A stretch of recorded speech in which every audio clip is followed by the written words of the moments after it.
Good morning, Unity. How are we doing? It's a beautiful sunshine. Spring is here. Woo! I love it. I'm your host, Kyler Lupinich, and I warmly welcome you to Unity Center. We warmly welcome all people, all faiths, and all lifestyles. Unity of Vancouver is situated on the ancestral, unceded territories of the Musqueam, Squamish, and Tsleil-Waututh-speaking peoples who have lived here since time immemorial. It is here that we work, live, and learn together. Our mission here at Unity is to build personal and community well-being through universal spiritual teachings and practices. Now please join me in our opening invocation. All together now. There is one presence and one power active in the universe and in my life, God the good, omnipotent. So today we welcome Rev. Vicki. Thank you so much for coming. Vicki first came to Unity in 1988 in Victoria, BC. She was inspired and supported by the Unity principles, and after experiencing how they made a difference in her life, made a commitment to be part of the Unity movement in some way. She has held a number of roles in Unity: a licensed Unity teacher, a spiritual leader, a minister, and Unity Canada President Board for 6 years. She is now a minister at a large serving the Unity movement in many, many ways. Now please join me and warmly welcome Rev. Vicki.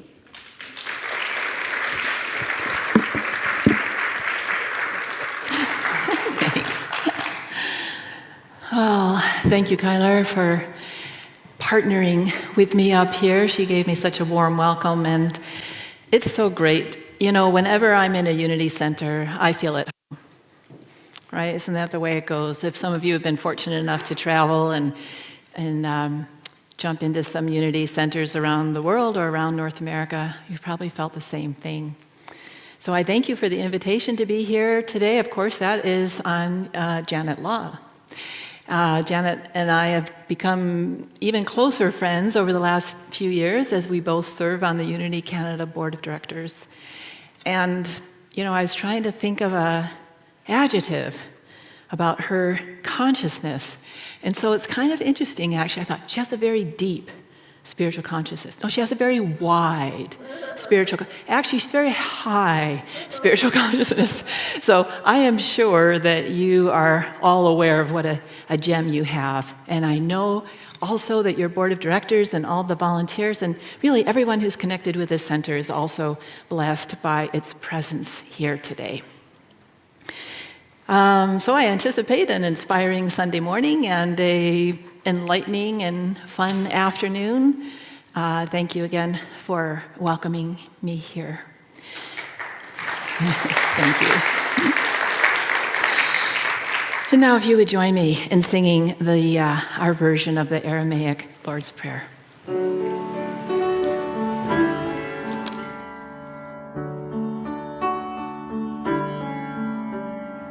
Holy Spirit, creator of life and all, you create a space inside us and fill it with your presence. Our oneness now prevails. Your one desire flows through ours as energy fills all forms. You give us your day, our physical and spiritual nourishment. You untangle the knots of error that bind us as we also release others. We don't let appearances make us forgetful of the source. We're born free to act from our highest nature. From your presence comes the glorious harmony of life. May these words be fertile ground from which our future grows. Amen.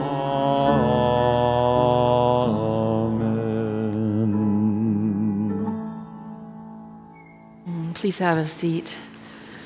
And we'll just bring that beautiful melody and those powerful words and just see if we can let them land and find a home within us.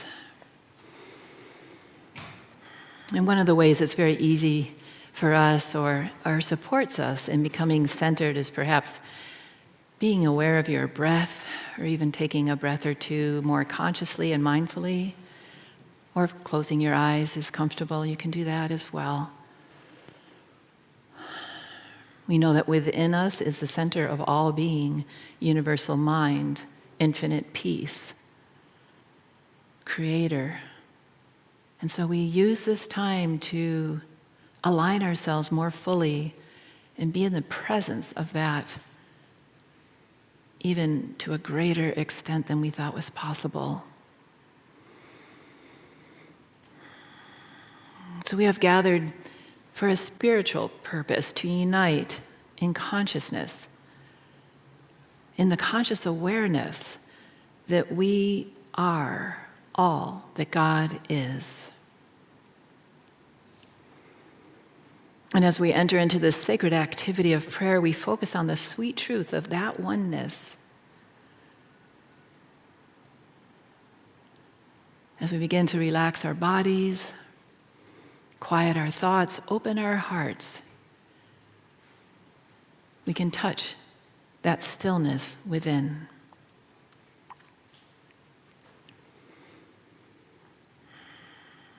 And in this quiet, centered place, I connect with my essence of peace.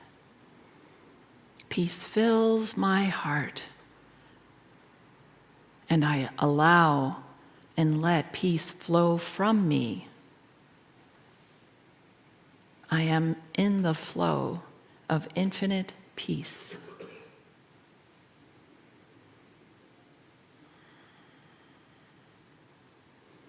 And in this sacred moment, I am inspired and aware of the divine light within.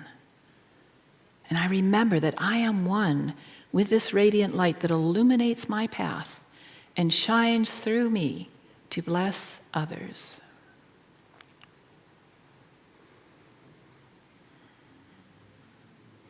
Attuned to Spirit, I am assured that I am created in the image of wholeness. My very being pulses with divine life. Aware of my breath, in the rhythm of my heart, I feel healing presence flowing through me.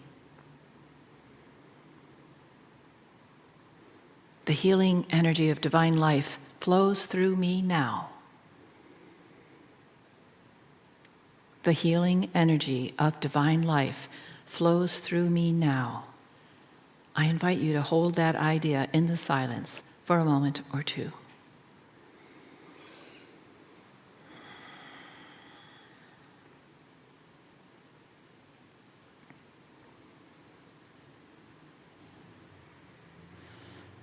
And we allow that thought to find a home within us, and we know that we are never separate from it.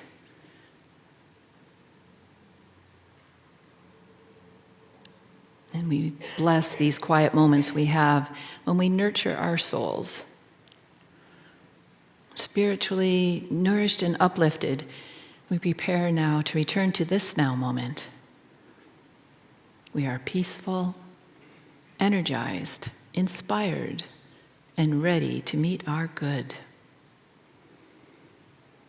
My footsteps reveal the path of divine love and peace. I claim this is so, and so it is. Amen.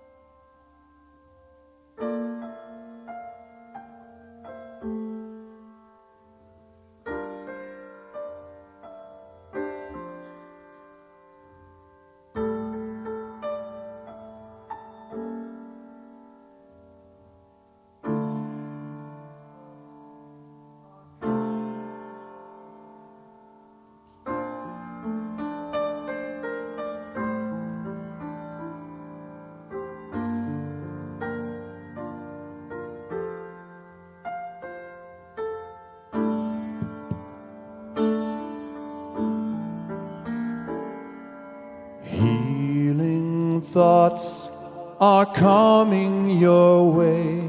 You're just a bit better every day. Here's a tune to help you play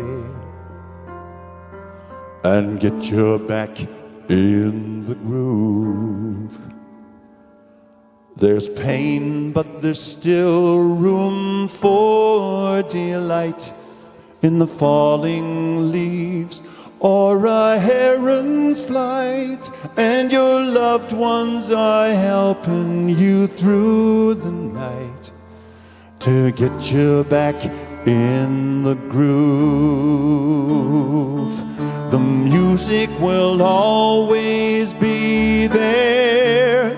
Hear the melody soar, feel the rhythms dance, and your friends will always care for you.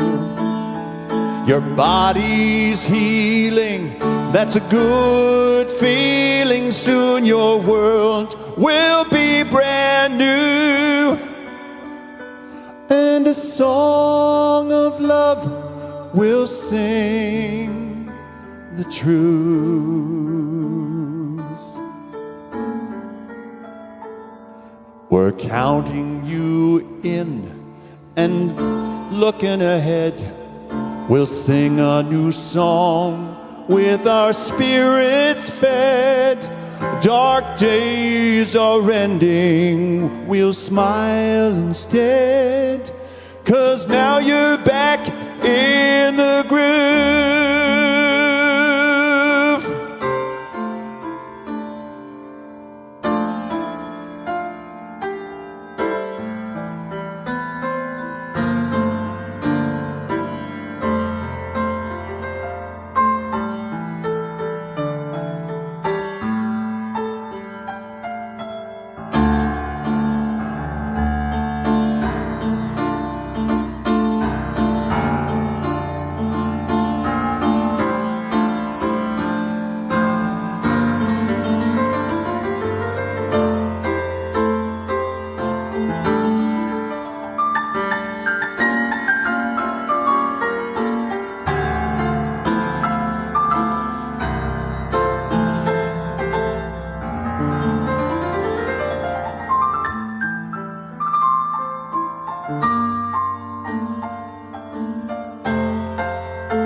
Music will always be there.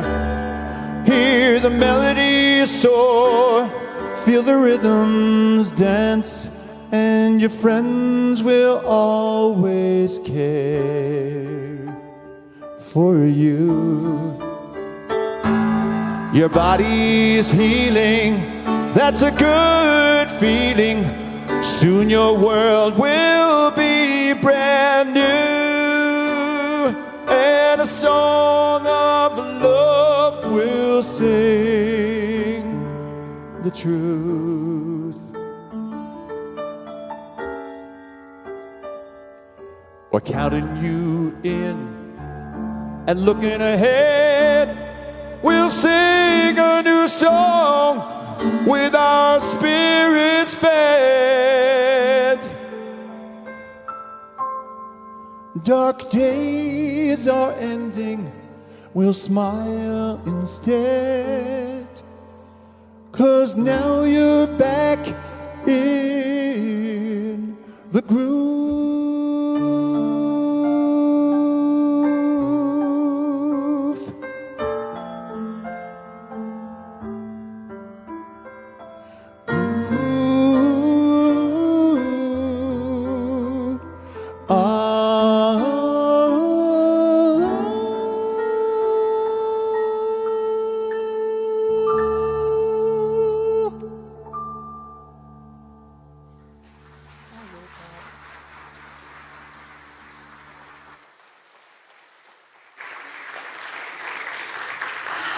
Thank you, Tom.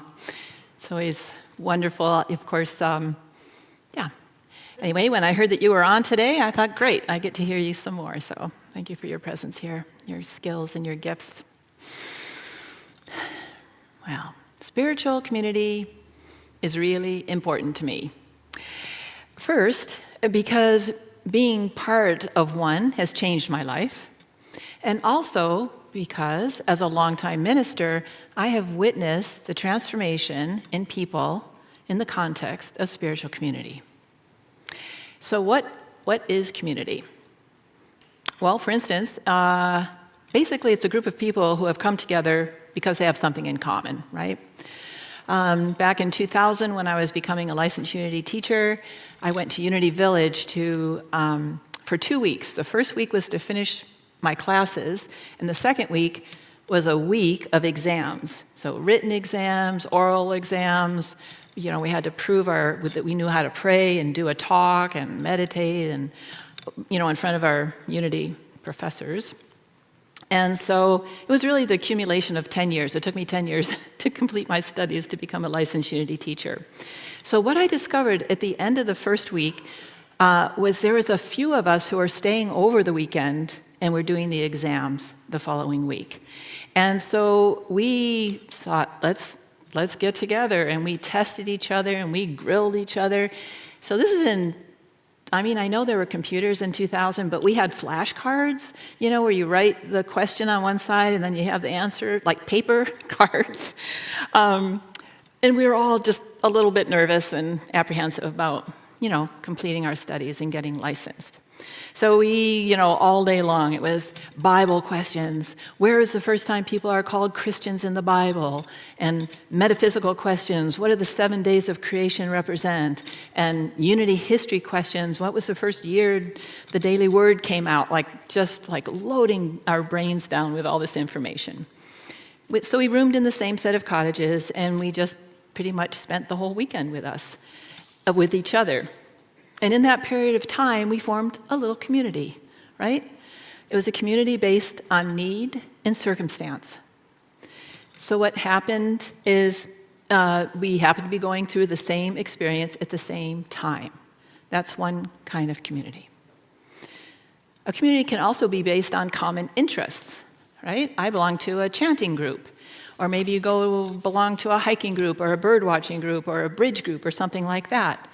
So these are lots of fun. We often form lasting friendships in these contexts, and these are, I would say, special interest groups.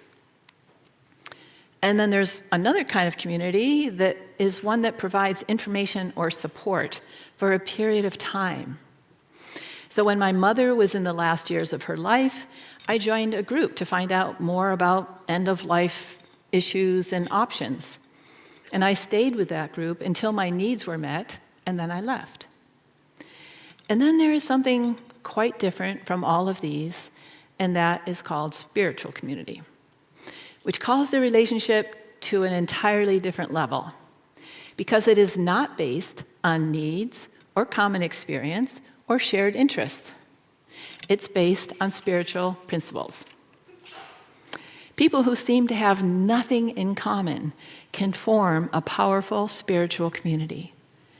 There may be widespread differences in background, culture, education, language, but all of these are secondary because the beauty of a spiritual community is that its foundation is spirit. Not our humanness, not our individualities, but the principle that each one of us is divine and each one of us is a unique creation of the divine. And when we come together in this way and see each other in that light and support each other in that truth, miracles happen. We will grow in ways that would never have been possible on our own. Spiritual community, I use the word cauldron, not lightly, is a cauldron where we get to be with each other in a very deep way. So, when we do things on our own, it's no problem, right? We do it the way we want it, when we want it, we get the results we want, easy. But being part of a spiritual community requires us to develop qualities that may be outside our familiar way of being. So perhaps we're the kind of person who processes information easily and likes to make decisions quickly. Or we may be the kind of person who likes to have some time to think things through and get more information. And can you see how this is going to be challenging when these kinds of people are working on one team? Or we may be the kind of person who prefers a very quiet, contemplative approach to worship, with lots of silence and meditation. To gather in a large group like this is a big stretch, with all the activity and the talking and everything like that. So definitely outside of their comfort zone. So when we are pushed to the edge of our comfort zone, or maybe right over the edge of our comfort zone, how do we respond? We often fall into default, unconscious behaviors. And where did we learn these? Most likely in the households that we grew up in. So it's kind of scary, I think, to think that the basis of our interactions with each other today stem from our 5-year-old selves. As young children, we observed, we absorbed, and we learned how are decisions made, how is conflict handled, how is right and wrong determined. Perhaps you can relate to something like this, or maybe even experienced it yourself. So I'm just going to take something really simple. In a household, children, parents, all of a sudden, one of the parents sees, say, a scratch on the dining room table. And what's the first thing they usually say? Who did it? That's what I said when I was a parent. Who did this? And then, depending on the dynamics of the moment, there could be all kinds of responses. Like what? Yeah, there one. He did it. She did it. Yeah, that's a good one. What else? Not me. Of course, not me, not me. Yeah. There's a couple more I thought of. I don't know. Pardon? I don't know. Oh, is there a scratch there? I don't know, Plead ignorance, right? This one, when there were 4 children in the family when I was growing up, and when we discovered this one, it really saved us so many times. It's like, oh, that's been there for a long time. Immediately, the heat goes off, right? So these are strategies. These are blame. You heard this. Blame, denial, claiming ignorance, diversion. And these are ways that children learn how to cope innocently, naturally. Nothing wrong. But can you see how, if we bring this kind of reaction into a spiritual community, we are not contributing to an environment fostering connection and belonging? If we look at how Jesus did his ministry, not by himself, but in community. In John chapter 1, you'll see he was baptized one day. The very next day, he started gathering his community, first the disciples. The very next day, the first miracle. Jesus saw potential in community, the strength, the possibilities, not only for the group, but for everyone with whom they had contact. Jesus and the disciples went everywhere together. If you read, it's just like, oh my gosh, they walked together, they traveled together, they ate together. They were in each other's company pretty much 24 hours a day. Did they always agree? Probably not. Were they perfect? Definitely not. Did they always get along? I doubt it. Did they grow through the experience? Yes. Did they go out and perform miracles? Yes. And I have the feeling that we are challenged by the very same things that they were. Yes, belonging to a spiritual community is challenging. It can be really hard work. So why bother? Being together in spiritual community, I believe, is our biggest challenge and our greatest opportunity for spiritual growth. And one of the greatest gifts in life that we can experience is finding a place where we belong, where people are going to support you in your humanity and in your spiritual practices, where we are united with others and aligned with Spirit.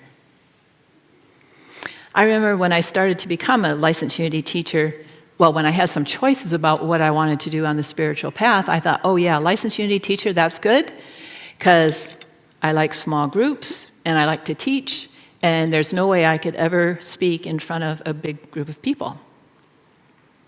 So that changed, obviously. And how did that change? Through participating in my spiritual community. I did not do that by myself.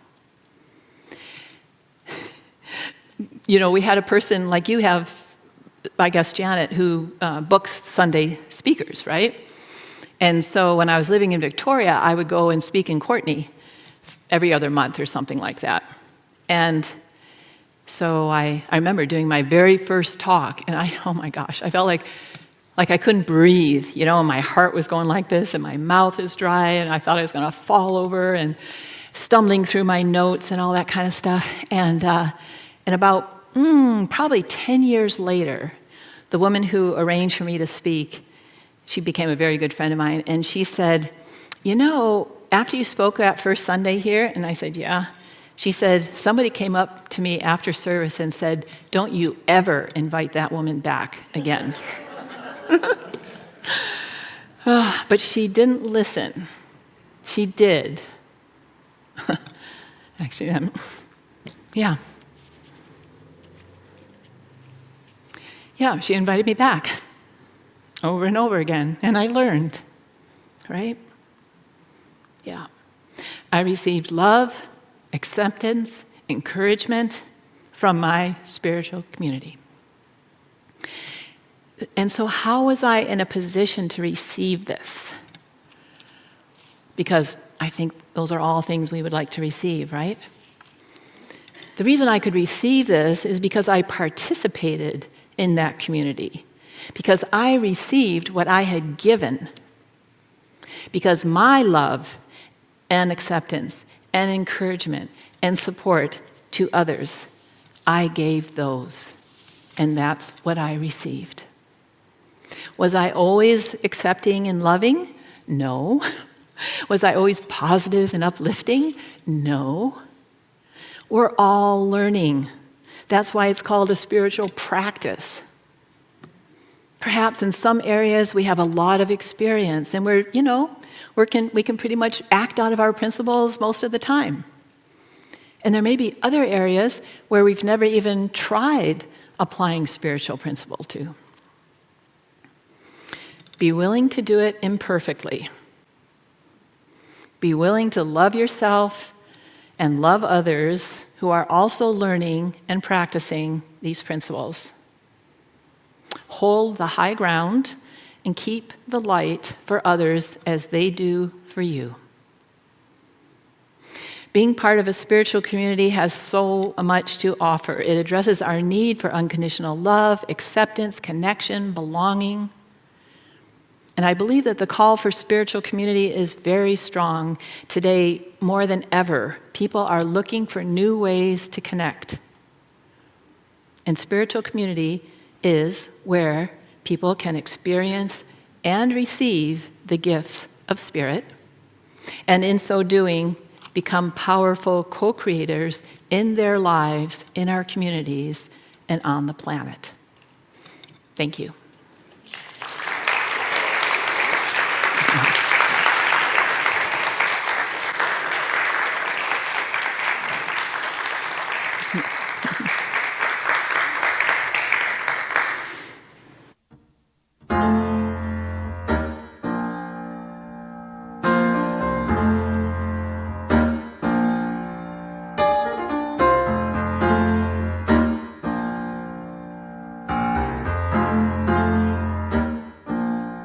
I got so down and troubled, I nearly lost my head. I started working every morning, filled with sadness, fear, and dread. The world I took for granted was crashing to the ground, And I realized I might not live long enough to ever see it turn around. Ah, but then I got to thinking of the ones who came before, of all the sacrifices that they made to open up so many doors. Doors I got to walk through on streets paid for me by people who were working on a world they might never see. Now I'm working on a world I may never see. I'm joining forces with the warriors of love who came before and will follow you and me. I get up in the morning knowing I'm privileged just to be working on a world I may never see.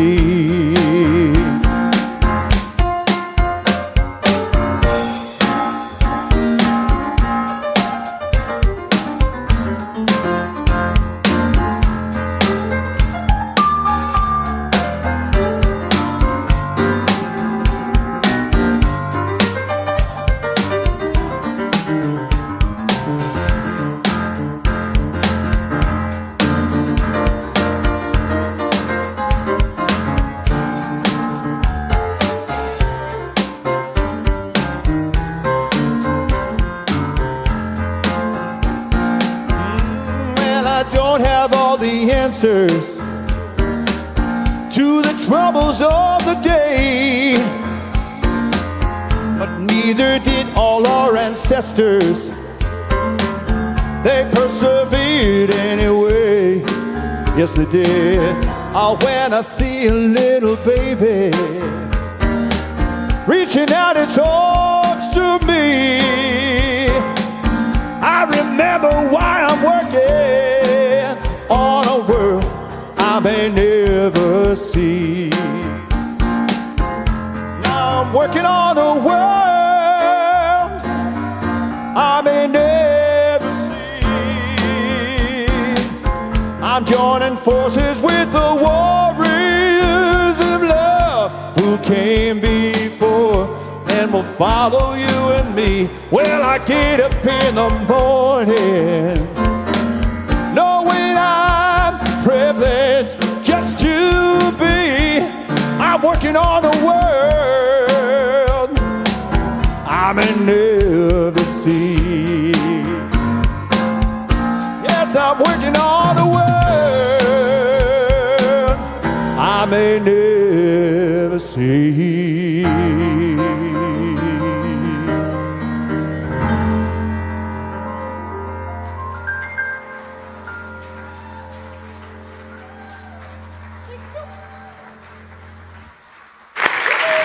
Oh, yeah. Thanks again, Tom. Well, I'm going to invite us to have a more extended period of meditation right now. So with your permission, let's just see if we can, and you know, meditation isn't always about just being quiet and like, I don't know, still. You can take that kind of joy and that kind of energy and bring it into yourself. Don't lose that. That was beautiful. So let's just take let's just settle in our seats a little bit. Perhaps maybe do a little body scan. Maybe you're holding on to some tension in your, who knows, wherever, you probably know where you carry it, in your shoulders or face, maybe your toes. Just give everything a little, and you know, we can send these beautiful, powerful messages to our bodies. We know we can do this. Our founder, Myrtle Fillmore, proved this. And so perhaps we'll just take a minute and send some love, some comfort, some whatever peace to every, let's just start with our heads, and gratitude for our ears, our eyes, our mouths, and throats.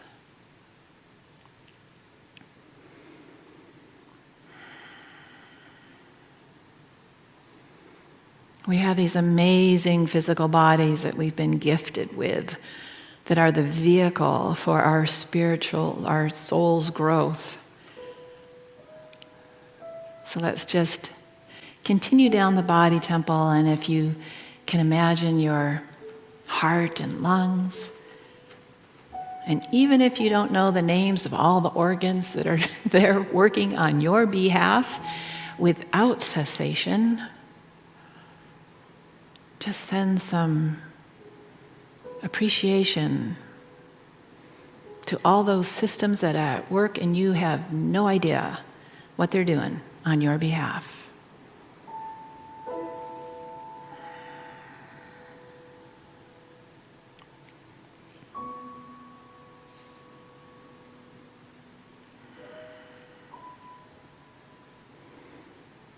And then down to your hips, these amazing bones, and your legs, and your feet, and your ankles, and your toes. All that skeleton, and muscles, and ligaments, and nerves that hold us up, allow us to move, respond to outside influences invisibly and beautifully in the background without our knowing. And your arms, shoulders, elbows, wrists, fingers. And then as a whole, if you just picture your whole body temple vibrating with divine energy, divine life,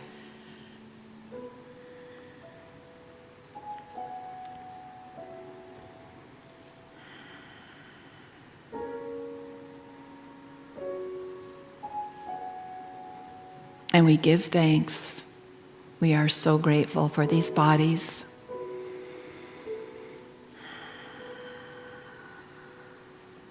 And let's think about our emotions. Bring to mind our emotions for a moment. The wide variety of emotions that we can experience: sadness, joy, grief, loss, fear, enthusiasm. This is what colors our world.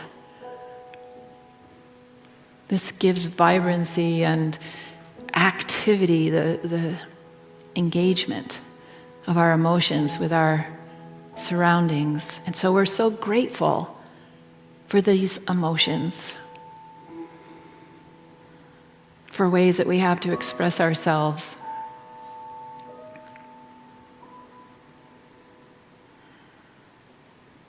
And the messages that those emotions give back to us, information.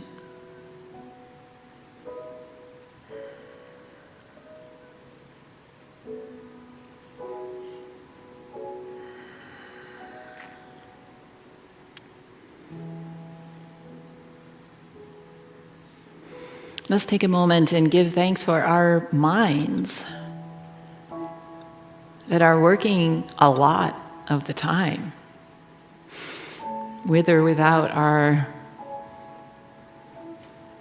awareness. We give thanks for the ability to take in information, to process information, to analyze, to reason, to make decisions, to think up new ideas,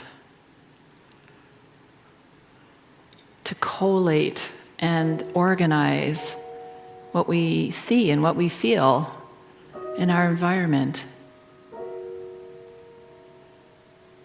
The ability to read and understand.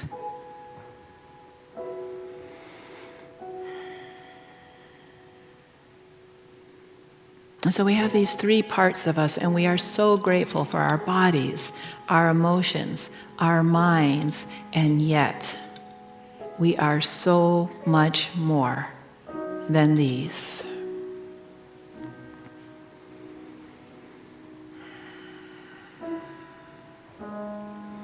As creations of the one creator, of universal mind, of divine substance, of all that is, of all good, we inherit all of that. It is our spiritual DNA, it is our spiritual blueprint. Everything that God is, we are. More than our bodies, more than our emotions, more than our brains.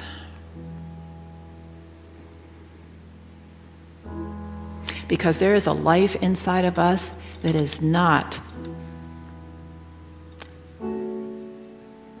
affected by circumstance, by situations, by people, by our body's state, by the state of our mind, by the state of our emotions.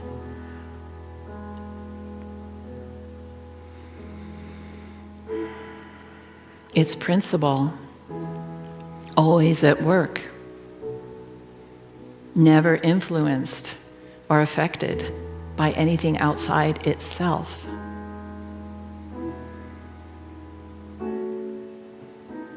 And this is our foundation. This is who we are.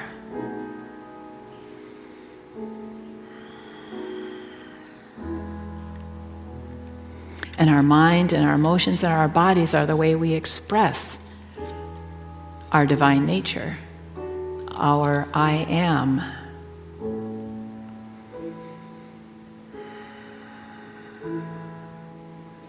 And so reflect for a moment, how much time do you spend in this place of awareness of your true nature?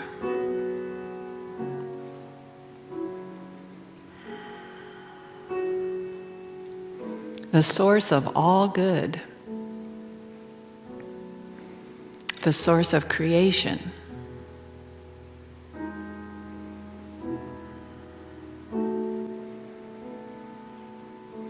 the well, the infinite well of peace,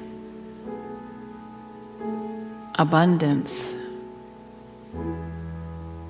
strength, love,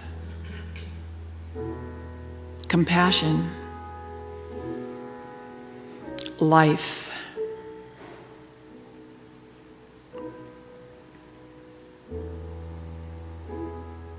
So I invite you now to bring into this sacred, silent place within a question, something you're concerned about, something that's on your mind, and bring it like the gift that it is to the presence, the one presence. And maybe have a little conversation. You know, Spirit, this has been really bothering me. Just see where it goes. We'll just take a couple minutes in the silence to do this.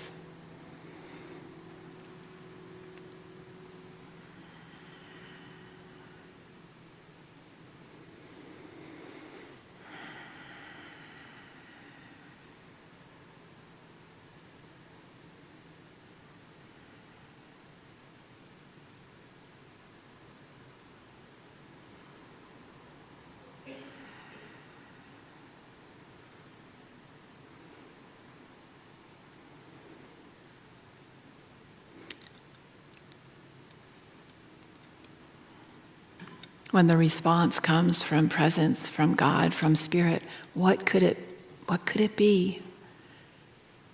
Except the attributes of Spirit that we already know. Love, forgiveness, strength, spiritual strength.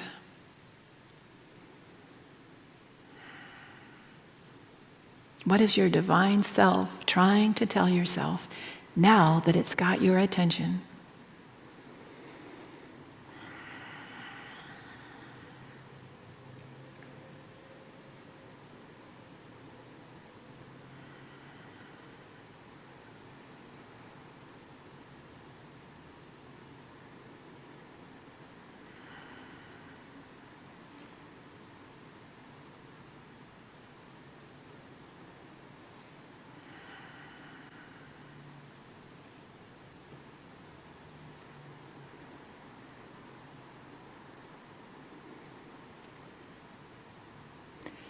We know that in spirit there are no mistakes.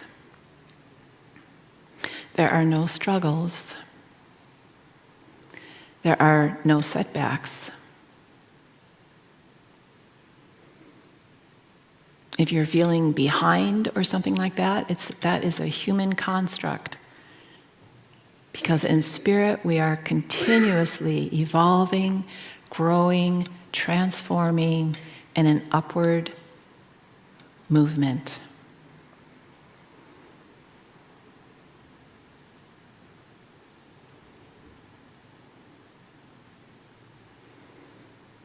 And so in this moment we have perhaps gratitude for this knowing we are not alone. We are incredibly powerful co-creators with Spirit, with God, with Divine Mind. We are not victims or puppets. We have choice.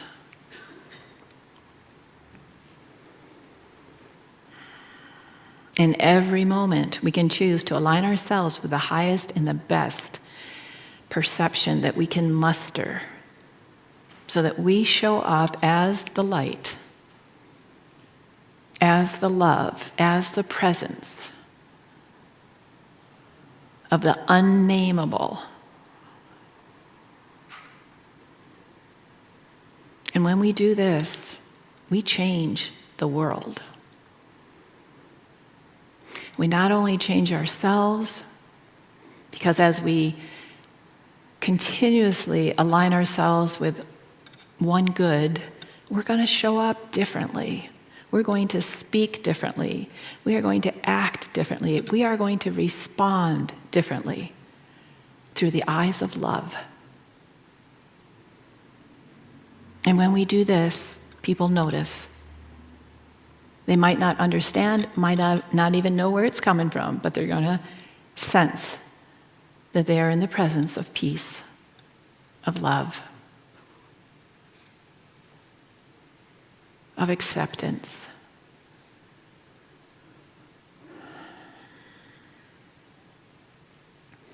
And this is not work.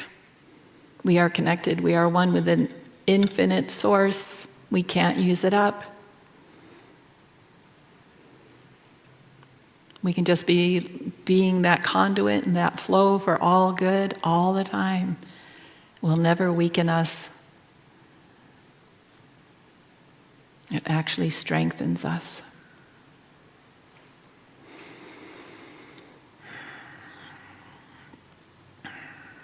So in this moment, we give thanks for this truth, for this knowing, for our deepening understanding of who we are as spiritual beings in a human experience, that we are in a state of grace, gratitude, abundance, all good, all the time.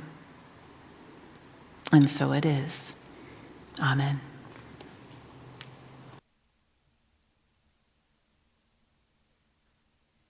I almost don't even want to disturb the peace right now. It feels amazing. Thank you so much.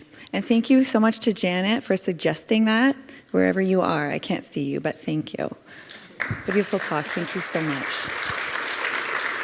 And thank you, Tom, as well, for that beautiful, energetic song and how it just went, woo, and now we're all here, grounded. By the way, I love your socks. He's got amazing socks on. Check them out on your way out. So if you wanted more from our beautiful Vicki, she actually has this beautiful book. It's called With Spirit. You can, it's in our bookstore. And she actually informed me that it's all, you said 23 talks? Yeah, 23 talks in here. So if that's not enough, I don't know, keep it coming, keep it coming. And also, feels right to mention now, we do have a beautiful workshop with Vicki this afternoon. Everyone's invited. I will go into further details, but I did just wanted to mention that Vicki, we're all here for Vicki. So we now come to the time in our service where we bless with love offerings. Please know that your support, whatever size, helps us continue bringing you world-class teachers and insights that, if you put it into practice, can genuinely transform your life for the better. Unity is 100% supported by your donations, and we want you to know your offering, no matter what the size, makes a big difference. So now let's say our offering statement. All together now. Divine love flowing through me blesses and multiplies all that I am, all that I give, and all that I receive. If you're here in person, please drop off your donations with the ushers as you exit the sanctuary. To donate online, simply click the donate link in your chat window. You can give via all major credit cards. And if you're here in person and want to use your credit card or Interact, you can do so quickly at our bookstore. You can also e-transfer at donations@unity@vancouver.org. So thank you. Our Enlightened Manifestation. It's a 2-night evening workshop. It's fast approaching and will begin this Wednesday evening. This 2-evening workshop, held on March 5th and March 12th, so this Wednesday and the following, led by our own homegrown Randy Purcell, will provide you with practical processes to help you manifest more effectively. You'll learn proven principles that will help you leverage mind power, intention, quantum physics, and meditation to achieve true happiness and greater peace and happiness. Most importantly, you'll leave the workshop with a clear plan and next steps in designing and manifesting your future. This course is offered by donation and once again is live at Unity Center beginning the evening of Wednesday, March 5th. Can't wait for that. This thank you is well expired, but I did want to say thank you to Randy and our beautiful Matthew and Shamika. I don't know if you've noticed, but look how beautiful our stage looks. All of this lighting, everything up here is because of them. And it's lots of work, lots of technical expertise, and it's amazing. So thank you guys so much for doing that. And you're cordially invited to join us downstairs for our Sacred Service workshop with Vicki. This high-energy workshop will help you discover how your strengths can create lasting impact. Together, we'll explore a spirit-led, spirit-fed model that fosters personal and collective growth through sacred service. We warmly invite you, everyone, to have this transformative experience completely free. She brings a fresh, inspiring approach to service, moving beyond traditional volunteers and committees. She has shared this dynamic model at Unity Center across Canada and the US. She now invites you to be part of this exciting movement. Please bring your lunch. The workshop will be held this afternoon after our service between 1:15 and 3:30 in the lower level. I will definitely be there.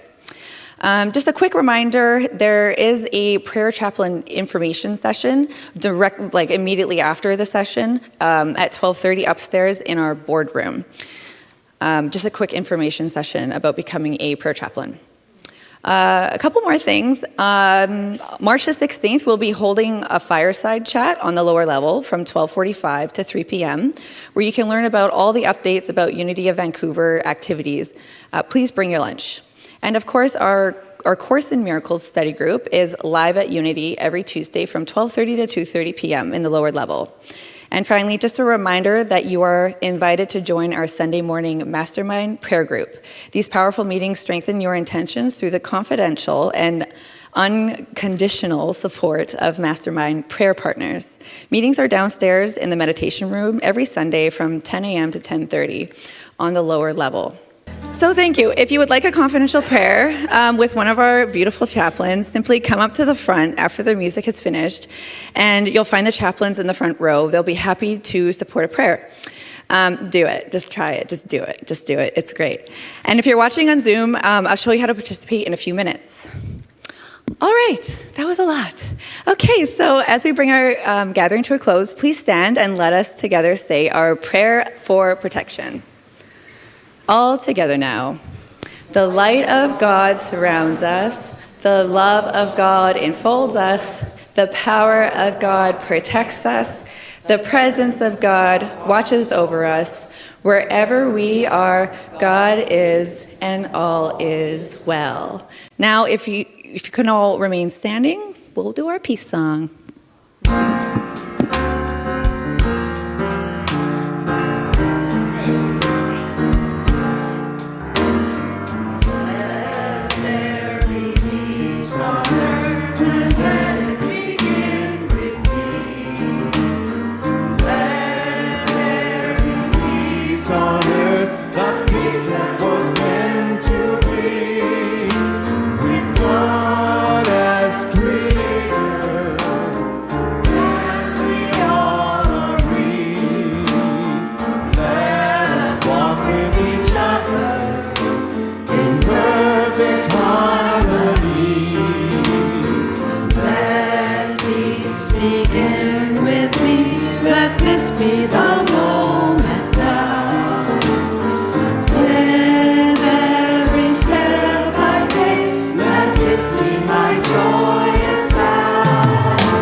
If you're on Zoom and you want a confidential prayer with a chaplain in a private room, please accept your breakout invitation, which will pop up on your screen shortly. Thank you so much for joining us, and we'll see you next week.